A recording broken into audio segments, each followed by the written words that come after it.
Here definitely has been, like all the athletes getting to the highest level, has been with lot of sacrifices,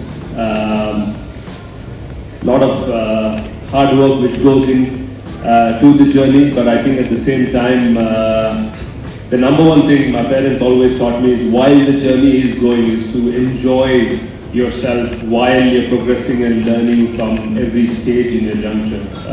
When I started off, like Sunil mentioned, at the age of 11, when my parents used to bring me here, he definitely saw the side of smiling and leaving the tennis court, but he didn't see what was happening back in the room. When he went back, there was no smiles happening from the parents. I'll tell you that, they were making sure that I was working harder every single day. And I went to a bunch of academies which always told me I was not good enough.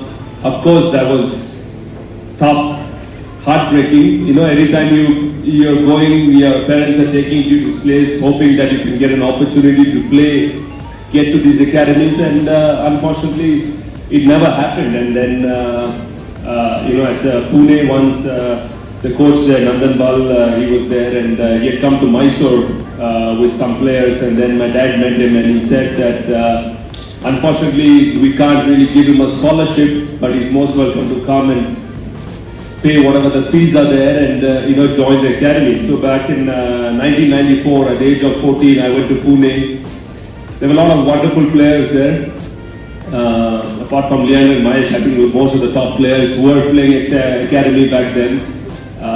So first day at Pune, when we reached, I was staying in a hostel, and my dad said, I need to take you to somewhere, take you shopping. So I said, okay, this sounds good. And he takes me to a bicycle shop, and he said, this is your mode of transport. So from the day where I was staying to go to fitness and go to tennis, it was 14 to 15 kilometers every single day for good 4 years. And back then, as a kid, I was literally a journey kid, just going in, week out to tournaments, losing first rounds, just filling the draw. Like I was just mentioning, I think it was just, like all the players, you need a few more other journey people to fill that draw and, not have results. And the good part of it, the support I had from my parents, no matter what the results were, no matter where I went. Back then we didn't really have any mobiles or anything. I had to go to the STD booth to call him to tell him what the result was, and especially parents being cool, 95% of the time I could not get through to them. So, so by the time I told them the results, it was already 2 days later, so it was kind of fine. I mean, how the feeling was. But yeah, these were the journeys, great memories. A lot of my peers are here who, I traveled with for a long period of time, learned a lot from so many of them. I mean, I think no matter where I went, which academy I went, I really felt I learned something from there to take it forward. Back then, unfortunately, internet was not easily accessible. So whatever the coach told you that day, whatever the fitness trainer told you, you just did that. Today, when I have an academy and I tell kids, the first thing they do is open their phone, Google, and check it whether what I'm saying is correct or not. So it's very different. I think that also helped in a lot of building my perseverance to understand and just go week in, week out. Srinath spoke about traveling with me. He traveled to Korea with me, and Srinath back then was vegetarian. That was the only concern I had with Srinath, because going to Korea being a vegetarian is extremely difficult. I found all the food, whatever coming from school, I enjoyed the food. I remember he was eating white rice and soya sauce. That was, I don't know how he managed with that. But the good part was that these are the memories you shared. I see my friend Ranga here, Sri Ranga, who was dominating the Indian circuit when I was growing up. Everybody wanted to be playing alongside him, practicing with him. But then when you're not a good junior, nobody is really looking at you. Nobody is calling you and saying, "Come, let's practice." You're just hoping to be somewhere there and get good practice. So it's always a lot of difficulties. But the biggest thing for me is I never ever looked at it as in any bad way. I said my opportunity will come. There will be a time. You just have to keep pushing.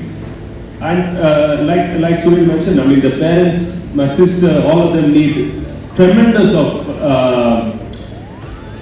positive appreciation, because without them, I mean, this journey would have never been here. So, you know, thanks to them, and you know, thanks to each and everyone who have been, you know, a lot of effort going in from the younger days, no matter what it was. When I came from 1999, when I shifted back to Bangalore, I went and joined Mahesh Bhupati's father's academy, Mr. C.G.K. Bhupati, and back then, trust me, I didn't know how to hit a kick serve.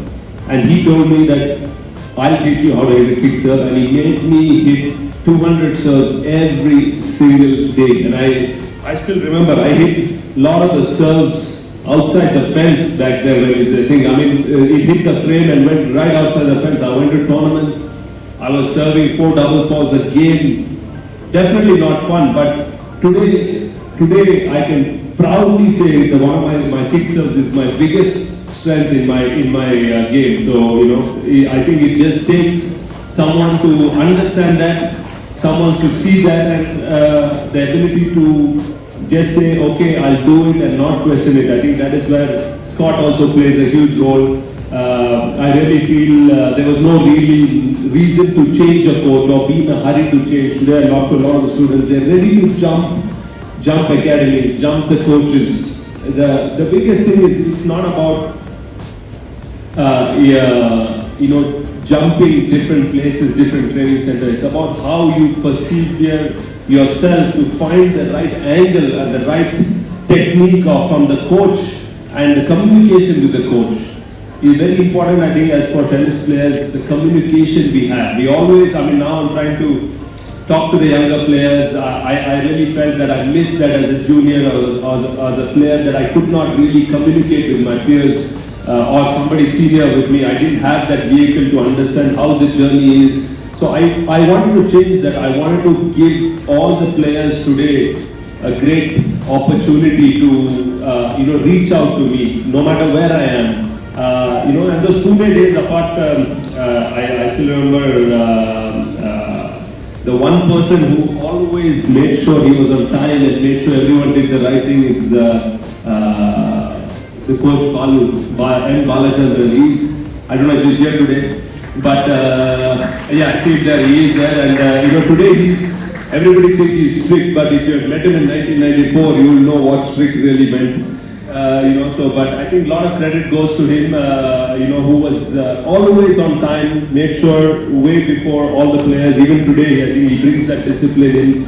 So all these, I think, wonderful people really helped that journey. And back in 2019, I mean, moving really forward, back in 2019, I came to Bangalore. And I told my doc, Madan Balal Siriya, I told him that, you know, my cartilage, I took an MRI in Stuttgart, and my cartilages on my knees are fully worn out.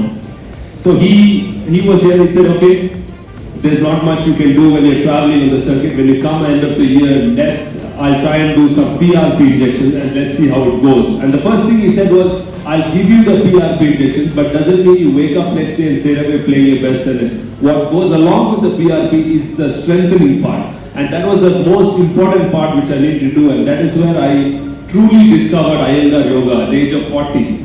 And this was something incredible.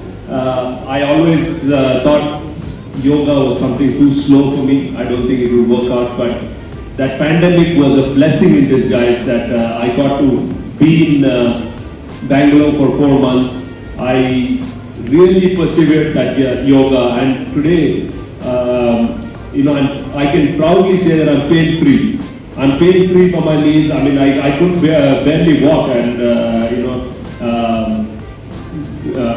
Doc here is definitely a big witness to it, with what is happening. So, you know, thank you to so many wonderful people who have been part of this journey, and you know, once again, thank you to KSLTA for honoring me, and you know, wish you guys playing this tournament which is coming up all the very best, and thank you so much for coming out tonight. Thank you. Thanks, guys.